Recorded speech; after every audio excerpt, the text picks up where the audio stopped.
What Americans need to understand about the Swedish coronavirus experiment to outsiders. Life in Stockholm, Sweden, appears perfectly normal. Walk down a cobblestone street, and you may see two friends sitting at a cafe enjoying the spring air, or a group of kids kicking a soccer ball in the park.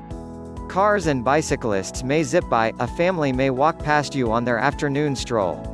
Whereas most of the Western world has been in lockdown for weeks, Sweden has opted to forego any sort of shelter-in-place policy in response to the coronavirus and instead allow businesses and parks to stay open and groups of under 50 to gather. That's not to say the country hasn't been proactive at all. The policy in effect in Sweden is similar to what had been implemented in much of the United States before shelter-in-place orders were issued, and the one that will soon be in place in states that reopen. The Swedish government has recommended that people wash their hands frequently, maintain social distance, work from home if they can, and those who are elderly or more susceptible to COVID-19 stay home. The government recommended that universities switch to online teaching. They quickly followed course. Social distance is required by law in restaurants, and bar service is banned.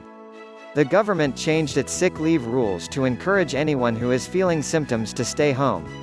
Instead of saying close down all of society, we have looked at society and closed down aspects of society where the disease is most likely to spread. Anders Tegnell, the epidemiologist at Sweden's public health agency in charge of recommending policy to the government, told The Daily Show. "I think that's had a great effect. Sweden may not be so much an alternative as a glimpse of the future."